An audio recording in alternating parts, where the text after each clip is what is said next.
In November 1943, a P-38G Lightning from the 475th Fighter Group suffered hydraulic failure over New Guinea and force landed on a beach near Lae, falling intact into Japanese hands before its pilot could destroy it completely.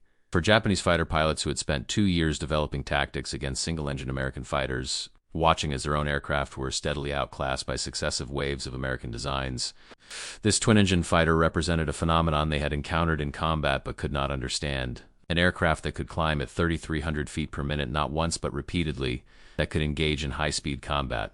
Zoom climb away to reset the engagement, then zoom climb again and again without the performance degradation that plagued Japanese fighters after sustained maneuvering.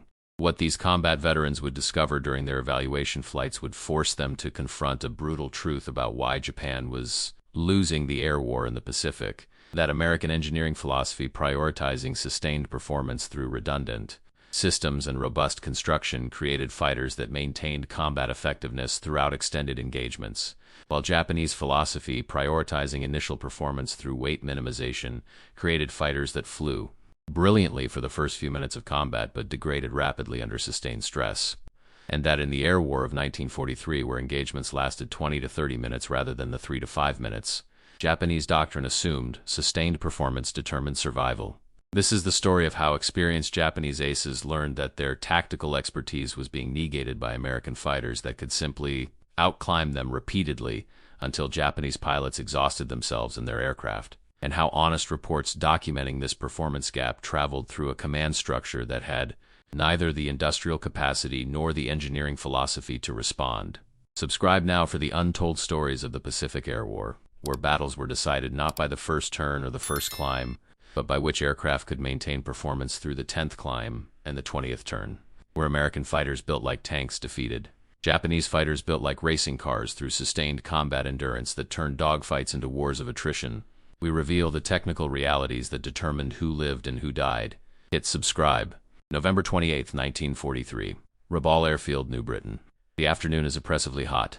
Tropical sun beating down on the concrete runway with temperatures approaching 35 degrees Celsius. Humidity near 100%, making the air feel thick enough to drink. The sky hazy with moisture and smoke from recent Allied bombing raids that have made Rabaul one of the most heavily attacked Japanese bases in the Pacific. Lieutenant Commander Saburo Sakai stands beside a sandbagged revetment, wiping sweat from his face with a cloth already soaked, studying the aircraft before him with an expression that mixes professional interest and deep unease. The P-38G Lightning, serial number 4212969, sits on Japanese concrete like a statement of American industrial might. Its twin booms and central nacelle configuration, unlike any Japanese aircraft. Its size and obvious structural mass, speaking of design philosophy, fundamentally different from Japanese practice. Its twin Allison V1710 engines, each producing 1,600 horsepower, representing power levels Japanese fighters can only dream of achieving. The aircraft was captured 5 days ago when its pilot, First Lieutenant James Crawford from California, suffered complete hydraulic failure while strafing Japanese positions near Lae and was forced to belly land on a beach controlled by Japanese forces. Crawford attempted to destroy his aircraft using thermite grenades and gunfire, but was interrupted by Japanese troops before he could cause irreparable damage, and within hours the Lightning was being carefully transported to Lae Airfield, then flown by a captured American pilot under armed guard to Rabaul, where Japanese, quote, naval aviation maintains its primary evaluation facility for analyzing enemy aircraft. Sakai is 27 years old, one of Japan's most successful fighter pilots with 64 confirmed victories, a veteran of combat over China, the Philippines, Java, and now the Solomons. Holder of multiple decorations including personal commendation from Emperor Hirohito, and a man who has fought against every American fighter type deployed in the Pacific theater. He has engaged P-38s in combat on 9 separate occasions over the past year, and those engagements have left him deeply troubled about the trajectory of the air war. The P-38 is fundamentally different from single-engine American fighters like the P-40 or F-4F, Wildcat that Japanese pilots learned to defeat through superior maneuverability and aggressive tactics. The P-38 does not try to outmaneuver Japanese fighters. It uses speed and climb performance to control engagement geometry, attacking from altitude with speed advantage, zoom climbing away when the situation becomes unfavorable, resetting at high altitude, then repeating the process. Japanese fighters designed for dogfighting excellence find themselves unable to force the P-38 into turning combat where Japanese advantages would be decisive. The P-38 pilot simply climbs away.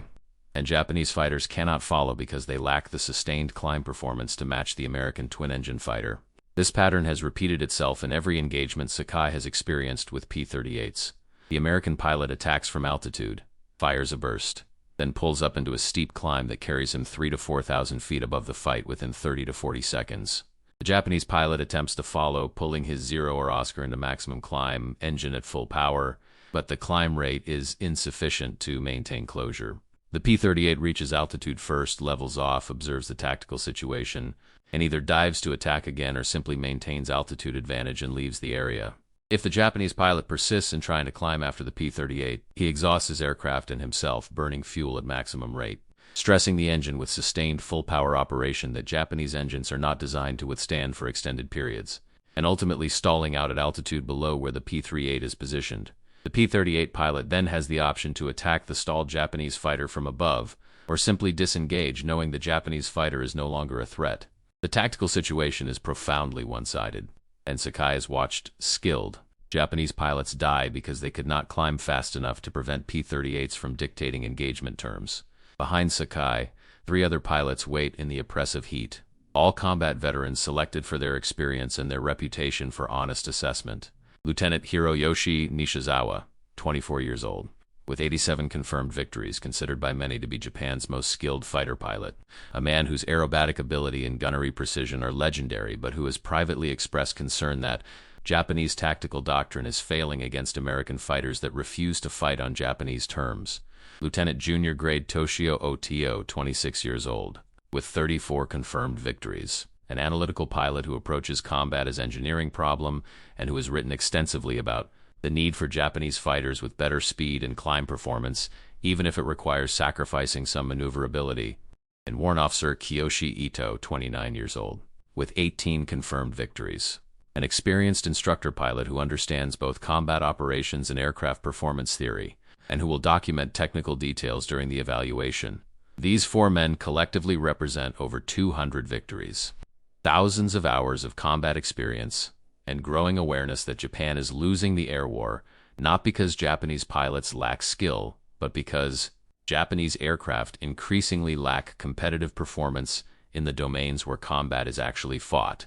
The P-38G has been made airworthy in 5 days of intensive work by Japanese mechanics who were both impressed and discouraged by what they found. The damage from the forced landing was moderate: bent propellers, damaged landing gear, ruptured hydraulic lines, structural damage to the belly requiring metalwork. Japanese mechanics fabricated replacement propellers using measurements from the damaged ones, though achieving proper blade angle and balance proved difficult without specialized equipment. The landing gear was repaired using improvised parts, functional but not to original specifications. The hydraulic system was rebuilt using Japanese hydraulic fluid that approximates American specifications but may have different thermal properties.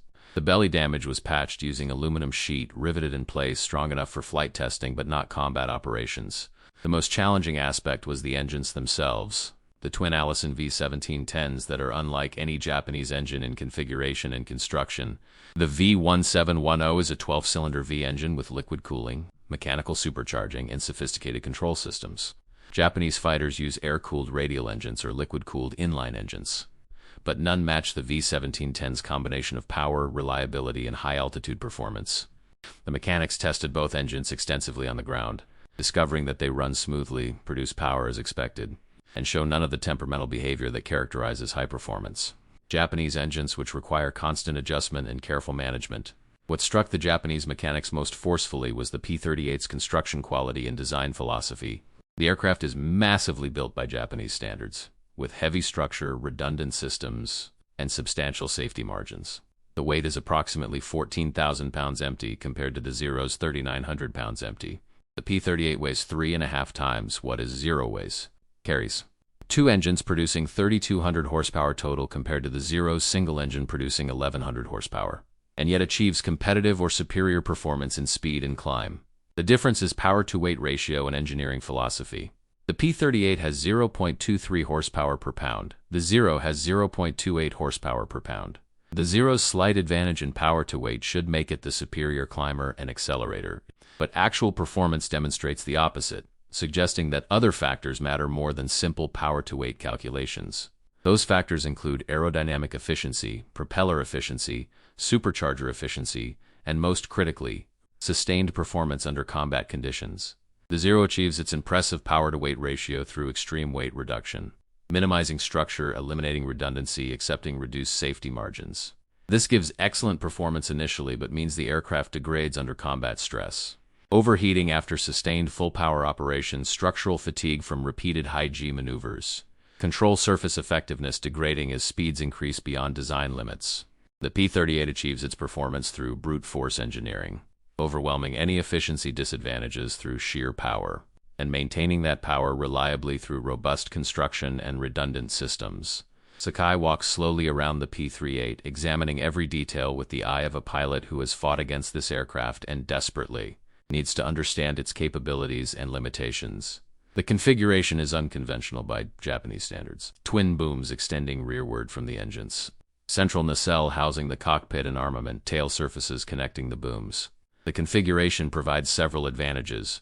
Heavy nose armament concentrated in the nose for accuracy without convergence issues. Excellent forward visibility for the pilot, and structural efficiency with the tail surfaces supported by two booms instead of a single fuselage. But the configuration also adds complexity and weight compared to conventional single-engine layouts. The twin Allison engines dominate the design. Each engine housed in a boom with cowling designed for optimal cooling airflow. Exhaust stubs extending from each side, turbochargers mounted beneath each engine feeding compressed air to the superchargers. The power plant is complex, sophisticated, and produces tremendous power that Japanese engines cannot match.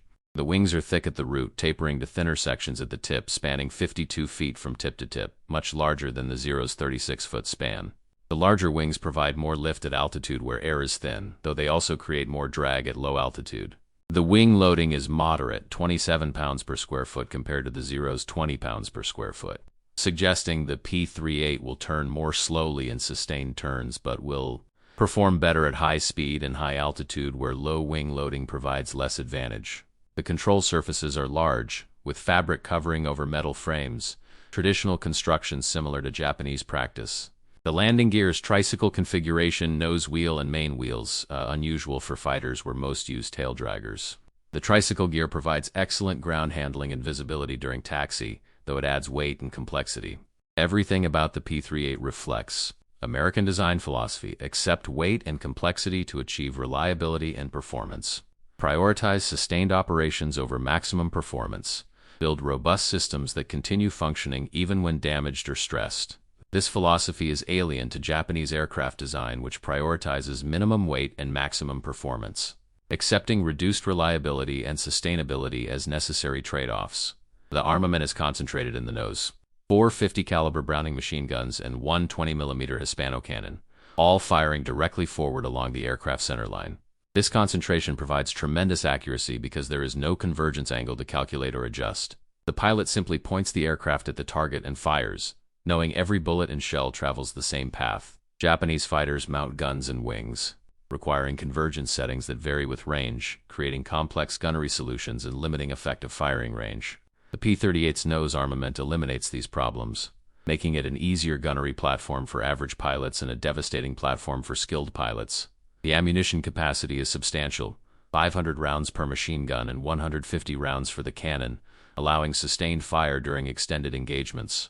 Japanese fighters carry fewer rounds, typically 60 to 100 rounds per gun, forcing pilots to be very selective about firing opportunities. The P-38 pilot can afford to fire longer bursts, to spray areas where he thinks the enemy might be, to use ammunition tactically rather than conserving desperately. Sakai climbs into the cockpit using handholds on the left side of the central nacelle, pulling himself up and sliding into the seat. The cockpit is spacious compared to Japanese fighters, with room to move, good ergonomics, and excellent visibility through large canopy panels. The seat is comfortable, well padded, with armor protection behind that makes it heavier but safer. Japanese pilots fly without armor in most fighters, accepting vulnerability to reduce weight, dying when hit by gunfire that armored seats would stop. The instrument panel is comprehensive, clearly labeled, logically organized with engine instruments for both engines. Flight instruments, tactical instruments all positioned for easy scanning. Dual throttles controlled the two engines independently, a complexity Japanese single-engine pilots do not face but which provides redundancy if one engine fails. The control wheel is aircraft standard, the rudder pedals conventional, the overall layout familiar despite the twin-engine configuration. A Japanese mechanic petty officer first class Takeo Yamamoto, who spent 5 days studying the P-38 systems and making it airworthy, climbs up beside the cockpit to provide briefing. Yamamoto has worked on captured American aircraft before, has developed respect for American engineering quality and attention to detail, and has studied the P-38's technical manuals captured with the aircraft and translated by Japanese intelligence. He explains the startup procedure, which is more complex than single-engine fighters due to having 2 engines and 2 sets of systems to manage. Each engine has its own controls, its own instruments, its own checklist. The pilot must start them sequentially, monitor both during operations, and manage asymmetric thrust if one engine loses power. Yamamoto warns that the engines produce tremendous power but require careful monitoring of coolant temperature, oil pressure, and manifold pressure to prevent damage. He warns that the turbochargers are automatic but can be manually controlled if needed, that they provide excellent altitude performance but add complexity and potential failure points. He warns that the aircraft is much heavier than Japanese fighters, that it will take longer to accelerate and will require more runway for takeoff and landing, that the control forces are heavier, requiring more physical strength. Sakai listens carefully, absorbing every detail, then signals he is ready. Yamamoto climbs down. Ground crew connects external power to start the engines. Sakai follows the startup checklist for the left engine first, battery on, fuel pump on, mixture rich, propeller full forward, throttle cracked open, ignition on, engage starter. The Allison V1710 cranks, catches, settles into smooth idle with the characteristic sound of a V12 engine, different from the radial engine rumble Sakai knows intimately. He repeats the procedure for the right engine. Both Allisons running, the P-38 vibrates gently. Power thrumming through the airframe, the propellers spinning at idle, exhaust flames visible from both engines. Sakai monitors instruments as the engines warm, watching coolant temperatures rise steadily, oil pressures stabilize, all readings normal. The complexity of managing 2 engines is evident immediately. He must scan twice as many gauges, monitor twice as many systems, think about asymmetric thrust if one engine produces different power than the other. Japanese single-engine pilots have simpler tasks, but they also lack redundancy. If Sakai's single engine fails, he is gliding to forced landing or bailout. If one P-38 engine fails, he can continue flying on the other, return to base, land safely. He releases parking brake, advances both throttles slightly, and the P-38 rolls forward.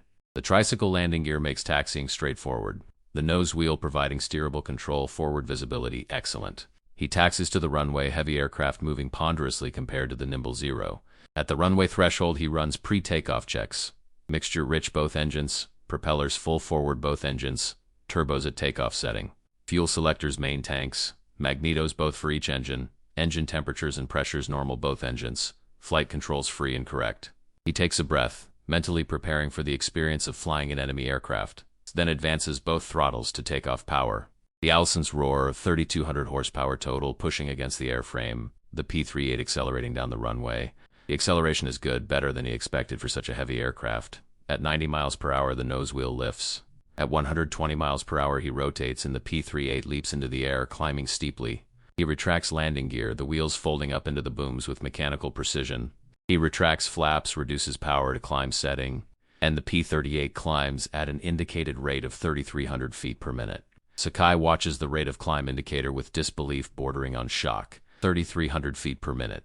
His 0A6M2 climbs at approximately 3,100 feet per minute at sea level in clean configuration. The P-38 swaying 3.5 times what the Zero weighs, carrying 2 engines and massive fuel load and heavy armament, is climbing faster than the Zero. This violates his intuition about aircraft performance. His understanding that lighter aircraft climb better, his assumptions about the relationship between weight and climb rate. But the instruments do not lie. The P-38 is climbing at 3,300 feet per minute, climbing strongly, climbing without strain. The engines pulling smoothly at moderate power settings, the airframe stable and controlled. He continues climbing, passing through 5,000 feet, 10,000 feet, 15,000 feet, the altimeter unwinding rapidly. The P-38 maintaining its climb rate with only slight decrease as altitude increases and air thins. At 20,000 feet, 6,000 meters, he levels off to begin the tests that will explain why this aircraft is so effective in combat against Japanese fighters that should be superior in maneuverability and climb. He accelerates to cruising speed 300 miles per hour at 20,000 feet, a speed that feels fast and smooth, the P-38 cutting through the air efficiently despite its size. Then he begins the test that matters most. the test that will demonstrate whether the P-38's climb performance is sustainable or just impressive for a single climb. He reduces speed to 250 miles per hour, pulls the nose up into a 30-degree climb, advances both throttles to full military power, and climbs. The rate of climb indicator shows 3,000 feet per minute. He maintains the climb for 45 seconds, gaining approximately 2,200 feet, reaching 22,200 feet altitude, then levels off and accelerates back to cruising speed. The engines show no signs of distress. Coolant temperatures remain normal. Oil pressures remain normal. All systems functioning normally. He repeats the climb. Again, 3,000 feet per minute sustained for 45 seconds. Again, no signs of distress. He levels off, accelerates, then climbs a third time. Same performance, fourth time, fifth time. After the fifth consecutive maximum power climb covering over 10,000 feet of altitude gain, the engines remain cool. The systems remain normal. The aircraft performs identically to the first climb. This is the revelation that explains everything Sakai has experienced in combat against P-38s. The Lightning can climb at maximum power repeatedly, sustaining combat performance through extended engagements, resetting altitude advantage again and again without the performance degradation that limits Japanese fighters.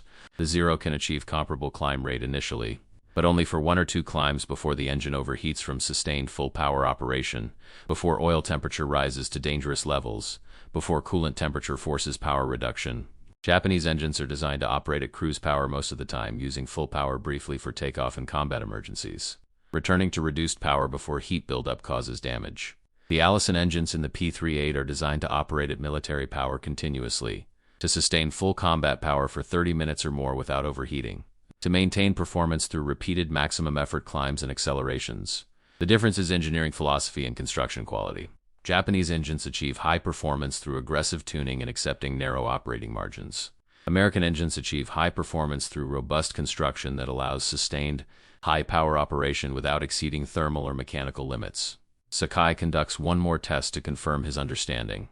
He performs 10 consecutive zoom climbs, each starting at 250 miles per hour and climbing at maximum power to gain 2,000 feet, then diving back down to starting altitude and repeating 10 climbs in rapid succession, simulating extended combat, where the P-38 pilot repeatedly zooms up to attack from altitude advantage. Zoom climbs away when threatened, dives back down to attack again, climbs again, over and over. After 10 climbs, covering 20,000 feet of cumulative altitude gain, involving nearly 10 minutes of sustained maximum power operation, the Allison engines still show normal temperatures, normal pressures, normal performance. The climb rate on the 10th climb is identical to the climb rate on the first climb.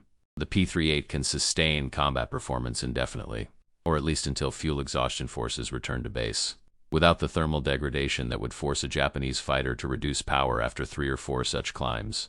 He performs one final comparison to make the disparity absolutely clear. He simulates how a Zero would perform the same test sequence. Starting at 20,000 feet, he reduces power to simulated zero power levels, approximately 1,000 horsepower compared to the P-38's 3,200 horsepower. He performs a maximum power climb, achieving approximately 3,200 feet per minute initially. After 2 minutes, he notes coolant temperature rising toward red line on a hypothetical Japanese engine. After 3 minutes, hypothetical oil temperature would require power reduction. After 4 minutes, continued full power operation would risk engine seizure.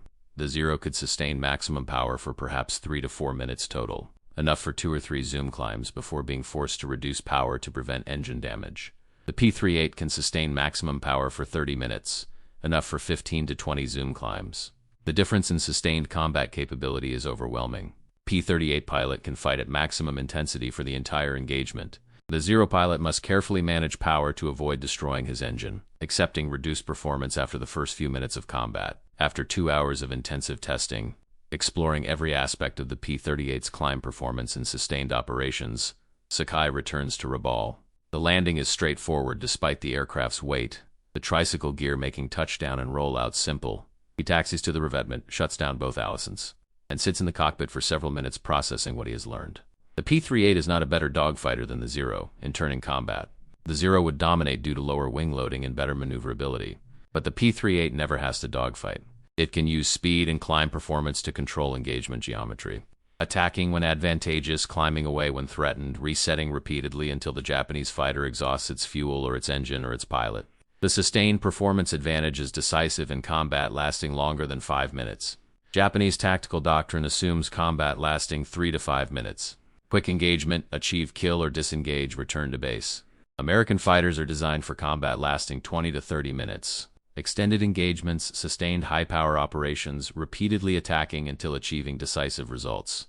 The design philosophies reflect different assumptions about how air combat works, and in the Pacific in 1943, American assumptions are proving correct while Japanese assumptions are proving fatal.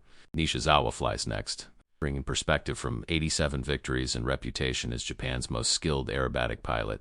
He takes off, climbs to altitude, and immediately begins aggressive combat maneuvering, testing the P-38's capabilities in scenarios that simulate actual engagements. He performs loops, rolls, Immelman turns, split-desk maneuvers, everything that constitutes dogfighting repertoire. The P-38 performs adequately but not brilliantly, turning more slowly than Japanese fighters, rolling more slowly, requiring more altitude for vertical maneuvers. In sustained turning combat, a Zero would achieve angular advantage within 1 or 2 turns, positioning for firing solution while the P-38 struggled to maintain defensive position. But Nishizawa realizes that the P-38 pilot would never allow sustained turning combat to develop. At the first sign of disadvantage, the P-38 pilot would simply push throttles forward and zoom climb away. Nishizawa simulates pursuing such a climb, pulling his hypothetical Zero into maximum climb to follow. Even with the P-38's heavier weight and larger size, it climbs away faster than he can follow because 3,200 horsepower simply overpowers any advantage the Zero's lightweight might provide.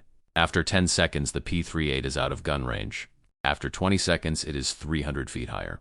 After 30 seconds, it is 500 feet higher and accelerating away. The Zero cannot follow. Nishizawa performs the zoom climb test that Sakai conducted, repeatedly climbing at maximum power to verify sustained performance. He achieves the same results. 3,000 feet per minute climb rate maintained through 10 consecutive climbs with no performance degradation. He performs one additional test that Sakai did not: sustained high-speed operations to determine how the P-38 handles when pushed to maximum performance continuously. He accelerates to 400 miles per hour at 20,000 feet, maintains that speed while performing combat turns, pulls up into climbs, pushes over into dives, rolls, all while maintaining high speed and high power. After 20 minutes of sustained high-intensity maneuvering, the engines remain cool, the systems remain functional, the aircraft performs identically to its initial state. Zero subjected to 20 minutes of continuous maximum power maneuvering would experience overheating, oil consumption, progressive performance loss requiring power reduction. The P-38 simply continues performing. Nishizawa Lance, reporting that Japanese fighters cannot compete with P-38s in extended engagements because Japanese fighters cannot sustain maximum performance long enough to force decisive combat, while P-38s can sustain performance indefinitely and reset engagement geometry whenever disadvantaged. OTA flies third, approaching evaluation from analytical engineering perspective. He climbs to 20,000 feet, stabilizes, then performs systematic tests measuring climb rate at various power settings and configurations. At cruise power, the P-38 climbs at 1,600 feet per minute. At military power, 3,100 feet per minute. At war emergency power with water injection engaged, 3,500 feet per minute. Every power setting produces higher climb rate than equivalent Japanese fighters can achieve at similar power-to-weight ratios, suggesting that factors beyond simple power and weight determine climb performance. OTA analyzes what those factors might be. Propeller efficiency is crucial. The P-38's large 3-bladed propellers are optimized for climb, converting engine power to thrust efficiently. Aerodynamic efficiency matters. The P-38's thick wing maintains good lift at climb speeds and angles. Cooling efficiency is critical. The liquid-cooled engines with radiators positioned for optimal airflow prevent overheating that would force power reduction. The turbochargers maintain power at altitude, where normally aspirated Japanese engines lose power dramatically. Every subsystem is designed for sustained high-power operations rather than peak momentary performance. OTA documents fuel consumption carefully, discovering that the P-38 at military power consumes approximately 250 gallons per hour. High consumption rate, but the aircraft carries 350 gallons internal fuel plus options for external tanks. At military power consumption rate, the P-38 can operate for 80 minutes on internal fuel, sufficient for extended combat patrol including 20 to 30 minutes of intensive combat maneuvering plus reserve. The Zero at maximum power consumes approximately 90 gallons per hour but carries only 130 gallons internal, providing 90 minutes endurance if operating at cruise power most of the time, but only 60 minutes if operating at high power frequently. The P-38's greater fuel capacity, combined with engines designed for sustained high-power operation, allows longer combat persistence than Japanese fighters designed for lighter weight and longer cruise range, but unable to sustain combat power without exhausting fuel rapidly. Ota performs one crucial test that quantifies the sustained performance advantage precisely. He positions the P-38 at 20,000 feet. Simulates a combat engagement by performing 5 minutes of maximum intensity maneuvering, including zoom climbs, high-speed dashes, combat turns, all at military power. After 5 minutes, he measures climb rate, still 3,000 feet per minute. He performs another 5 minutes of combat maneuvering. Climb rate, 3,000 feet per minute. Another 5 minutes. Same result. After 20 minutes of continuous combat maneuvering, the P-38's climb rate has not degraded measurably. He performs the same test profile with hypothetical zero performance calculations. After 5 minutes of maximum intensity combat, the Zero's engine would require power reduction due to temperature buildup. Climb rate would degrade from 3,100 feet per minute to perhaps 2,500 feet per minute. After 10 minutes, further power reduction would be necessary. Climb rate would drop to 2,000 feet per minute. After 15 minutes, the engine would be at risk of seizure if power were not reduced to cruise settings. Climb rate would drop to 1,500 feet per minute. The Zero's climb advantage evaporates after 5 to 10 minutes of sustained combat, while the P-38 maintains full capability for the engagement's duration. Ito flies last, conducting instrumented testing with recording equipment, documenting performance data for detailed engineering analysis. His flight lasts 4 hours, systematically measuring every parameter at multiple altitudes and configurations. He confirms all findings from previous flights. Initial climb rate of 3,300 feet per minute at sea level. Sustained climb rate of 3,000 feet per minute at 20,000 feet. No performance degradation through 15 consecutive maximum power climbs. Cooling systems adequate to prevent overheating during extended combat operations. He additionally discovers that the P-38's performance advantages extend to other combat parameters beyond climb rate. Dive performance is excellent, the heavy aircraft accelerating rapidly in dives and remaining stable at high speeds, exceeding 450 miles per hour indicated, while Japanese fighters experience control difficulties above 350 miles per hour.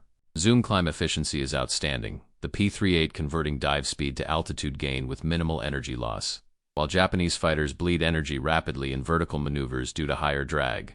Acceleration from cruise speed to combat speed is good, the tremendous power overcoming the heavy weight, while Japanese fighters accelerate slightly faster initially but cannot maintain acceleration once drag increases at higher speeds. Ito's engineering analysis identifies the fundamental difference between American and Japanese design philosophy. That explains the performance disparities. American designers build for sustained operations, accepting weight penalties to achieve reliability, redundancy, and thermal management that allows continuous high-power operations. Japanese designers build for maximum initial performance, minimizing weight ruthlessly to achieve best possible power-to-weight ratio and lowest possible wing loading, accepting reduced reliability and limited sustained operations as necessary trade-offs. Both approaches are logical given each nation's strategic situation and industrial capabilities. America has industrial capacity to build heavy aircraft with complex systems, has access to materials and manufacturing processes that enable reliable high-power engines, can afford to build aircraft with extensive redundancy and safety margins. Japan has limited industrial capacity, must minimize resource consumption per aircraft, lacks materials and manufacturing capabilities for highly stressed engines that can sustain maximum power indefinitely. The design philosophies produce aircraft suited for different combat scenarios. Japanese fighters excel in brief engagements where lightweight and maneuverability determine outcomes. American fighters excel in extended engagements where sustained performance and damage resistance determine outcomes. The air war in the Pacific in 1943 increasingly features extended engagements, making American design philosophy more effective. November 30, 1943. The 4 pilots compiled their findings into operational assessment written for combat commanders and tactical training officers. Sakai writes the core evaluation, his words measured but conveying clearly the magnitude of the problem Japanese aviation faces. The P-38 Lightning, he explains, achieves climb performance of 3,300 feet per minute at sea level, comparable to or slightly better than Japanese fighters, but more importantly sustains this performance through repeated climbs without degradation. Testing demonstrates that the P-38 can perform 15 to 20 maximum power zoom climbs in a single engagement, maintaining full climb performance throughout, while Japanese fighters can perform 3 to 4 such climbs before engine overheating forces power, reduction and subsequent climb rate degradation. The sustained performance advantage allows P-38 pilots to control engagement geometry completely, attacking from altitude when advantageous, zoom climbing away when threatened, resetting repeatedly until Japanese fighters exhaust fuel or engines or pilots. The tactical implications are profound and disturbing, Sakai continues. Traditional Japanese fighter tactics emphasize achieving positional advantage through superior maneuverability, forcing opponents into turning combat where Japanese fighters dominate. These tactics assume opponents will engage in turning combat, that all fighters must eventually turn because disengaging is difficult. The P-38 invalidates these assumptions. P-38 pilots do not engage in turning combat, using speed and climb to avoid situations where Japanese maneuverability advantages would be decisive. When P-38 pilots have advantage, they attack. When they are disadvantaged, they climb away and reset. Japanese fighters cannot prevent this cycle because they lack sustained climb performance to follow P-38s through multiple zoom climbs. The tactical situation becomes one-sided. P-38s attack repeatedly from advantage. Japanese fighters defend ineffectively and exhaust themselves trying to pursue. Combat ends when Japanese fighters run low on fuel or when pilots recognize futility and disengage. Japanese fighters achieve kills only when P-38 pilots make errors, when American pilots allow themselves to be drawn into turning combat, when mechanical failures or damage prevents P-38s from climbing away, against competent P-38 pilots using proper tactics. Japanese fighters have minimal probability of achieving kills and high probability of being killed or forced to disengage without results. Sakai recommends several countermeasures, knowing that none are sufficient but hoping that combinations might reduce P-38 effectiveness marginally. First, avoid engaging P-38s unless holding substantial altitude advantage of 5,000 feet or more, using altitude to offset P-38 climb advantage. Problem: achieving such altitude advantages requires climbing far above normal patrol altitudes, consuming fuel, and risking being caught during climb by other American fighters. Second, attack P-38s only when they are engaged with other Japanese fighters, using distraction to achieve surprise attacks that P-38s cannot easily disengage from when already committed to combat. Problem: requires multiple Japanese fighters coordinating attacks perfectly, difficult to execute reliably. Third, improve Japanese engine cooling to allow longer sustained high-power operations, reducing performance degradation during extended engagements. Problem: requires engineering changes to engines and airframes that would take months to implement and would add weight. Fourth, develop new Japanese fighters with greater emphasis on sustained performance and less emphasis on minimum weight. Problem: contradicts fundamental Japanese design philosophy and would require resources Japan lacks. Fifth, accept that P-38s cannot be defeated reliably with current. Japanese fighters and focus combat operations on attacking bombers and transport aircraft rather than trying to achieve air superiority against superior American fighters. Problem: politically unacceptable, tactically difficult when P-38s escort bombers and transports. Nishizawa contributes perspective, emphasizing that pilot skill cannot overcome aircraft performance disadvantages when those disadvantages are fundamental and decisive. He has 87 victories, is considered by many Japan's most skilled pilot, has defeated opponents in aircraft that should have had performance advantages, has survived situations where by all logic he should have died, but against the P-38 flying proper tactics. His skills are irrelevant because the P-38 pilot never allows him to apply those skills. The P-38 pilot keeps the engagement in the vertical plane where sustained climb performance determines outcomes, refusing to fight in the horizontal plane where maneuverability would determine outcomes. Nishizawa can fly perfect aerobatics, can execute flawless gun tracking, can anticipate opponent movements before they occur, but none of these skills matter when the opponent is climbing away at 3,000 feet per minute and he cannot follow. The psychological impact is corrosive, he writes. Japanese pilots are trained to believe their skill and fighting spirit can overcome any material disadvantage. This belief was reinforced by early war victories when Japanese fighters dominated despite being outnumbered. But against modern American fighters flown competently, skill and spirit are insufficient. Pilots die not because they lacked courage or made errors, but because their aircraft cannot compete with enemy aircraft in the performance domains where combat occurs. OTA contributes engineering analysis explaining why Japan cannot quickly develop fighters matching P-38 sustained performance. The limitation is engine technology combined with industrial capacity. Japanese engines achieve high power through aggressive tuning and accepting narrow thermal margins. Allowing sustained high-power operations would require redesigning engines for better cooling, stronger construction, more conservative tuning. This would reduce peak power, increase weight, and require manufacturing capabilities Japan lacks. American engines achieve sustainable high power through robust construction and conservative tuning that accepts somewhat lower peak power to achieve longer service life and better thermal management. The American approach requires better materials, more precise manufacturing, larger industrial capacity devoted to quality control. Japan in 1943 is already struggling to maintain aircraft production rates with existing designs.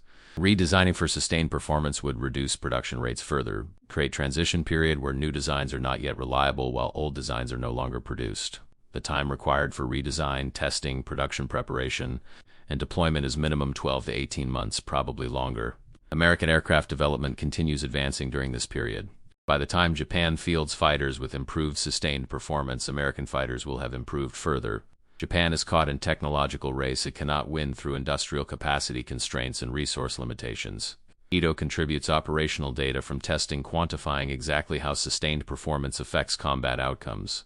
He calculates that in a typical 20-minute combat engagement, a P-38 can perform up to 20 zoom climbs without performance degradation, each climb resetting altitude advantage and allowing renewed attack. A Japanese fighter in the same engagement can perform 3 to 4 zoom climbs before forced to reduce power, then must either accept reduced climb rate or disengage entirely. The combat effectiveness ratio is approximately 5 to 1, meaning a single P-38 can dominate 5 Japanese fighters in extended engagement simply through sustained performance advantage. This ratio explains why American fighters are achieving increasingly favorable kill ratios despite Japanese pilots having more combat experience on average. In early 1942, when combats were brief and Japanese maneuverability advantages could be exploited quickly, Japanese fighters achieved favorable outcomes. In late 1943, when combats last 20 minutes or longer and sustained performance determines outcomes, American fighters achieve favorable outcomes. The shift from brief to extended engagements favors American design philosophy decisively.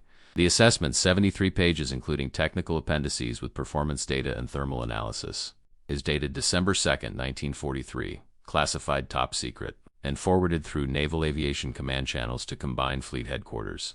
Reaches Admiral Minichi Koga, Commander-in-Chief Combined Fleet, on December 5. Koga reads it over 3 days. Discusses it with senior staff, including several experienced aviators who confirm the assessment's accuracy based on their own combat observations. The report confirms what operational statistics have shown for months.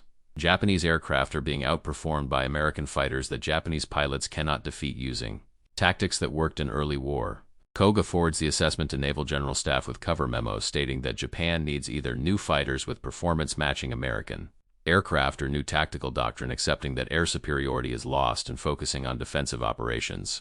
Neither option is politically acceptable. New fighters require industrial resources Japan lacks in development time that allows American advantages to increase further.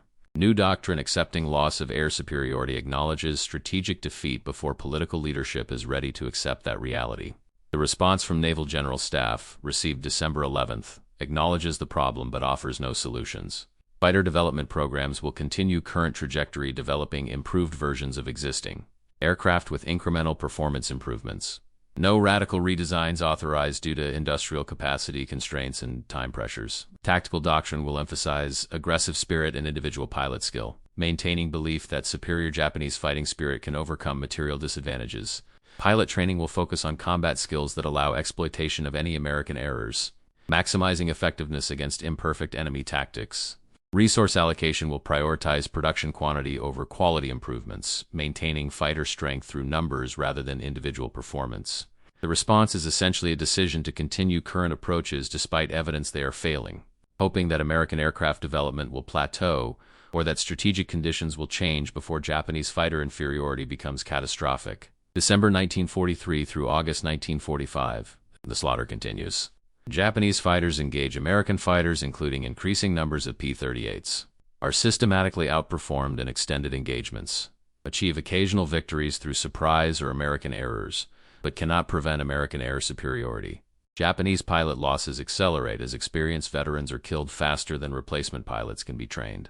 As training time is reduced to fill combat units quickly, as inexperienced pilots face American veterans in superior aircraft. The Zero and other Japanese fighters that dominated in 1942 become progressively less effective, as American fighters improve and American pilots gain experience. By 1944, Japanese fighters are nearly obsolete, outclassed in speed, climb, dive, sustained performance, armament, protection. Japanese aviation collapses under weight of unsustainable losses and inadequate aircraft performance. By 1945, American aircraft achieve complete air superiority over Japan, destroying Japanese industry in cities with minimal opposition. Post-war, The evaluation pilots who survived reflect on what they learned from flying the captured P-38. Sakai survives the war with 64 victories, loses an eye from head wound in 1942, but continues flying, becomes one of few Japanese aces to survive the entire war, lives until 2000 when he dies at 84. In 1991 interview, he describes flying the P-38 as educational and depressing. Educational because it demonstrated exactly why American fighters were defeating Japanese fighters. Depressing because it confirmed that Japan had no solution. The sustained climb performance was key, he says, allowing P-38s to dictate every engagement, attack when advantageous and disengage when threatened. Japanese fighters could not force P-38s to fight on Japanese terms. The war was lost, he says, not when Midway was lost or when Guadalcanal was lost, but when American industry began producing fighters Japanese industry could not match. The P-38 was one of the first fighters demonstrating American industrial superiority. He says, built massive and powerful where Japanese fighters were built light and fragile, achieving sustained performance through engineering rather than achieving brief performance through weight reduction. Nishizawa does not survive, killed in 1944 when transport aircraft he was passenger in was shot down. His final combat report, written in October 1944, describes engagement with P-38s where he attempted repeatedly to climb after them and failed, exhausting fuel and forced to disengage without achieving any results. The report ends with observation that American fighters have become so superior that Japanese fighters can no longer compete, that he expects to die in combat soon because survival against overwhelming enemy advantages is impossible indefinitely.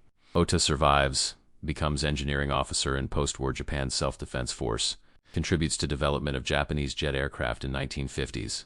In 1978, technical paper on fighter design philosophy. He uses P-38 evaluation as case study in how sustained performance requirements differ from peak performance requirements. Japanese fighters were designed for peak performance, maximum maneuverability and climb rate for brief periods, accepting that sustained operations would degrade performance.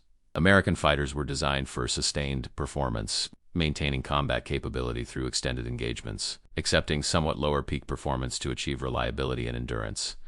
The American approach proved superior for Pacific Air War, where engagements lasted 20 to 30 minutes. The Japanese approach would have been superior for air war, featuring 3 to 5-minute engagements, but that war never materialized. Design philosophy must match operational reality, he writes, and Japan's design philosophy was optimized for war that did not occur. The P-38 Lightning served throughout Pacific War, over 10,000 built in multiple variants, achieving air superiority over Japan that enabled strategic bombing, amphibious operations, and ultimately victory. The sustained climb performance that Japanese pilots discovered during evaluation proved decisive in countless engagements where American pilots used energy tactics, defeating Japanese fighters that could not maintain high-power operations long enough to force decisive combat.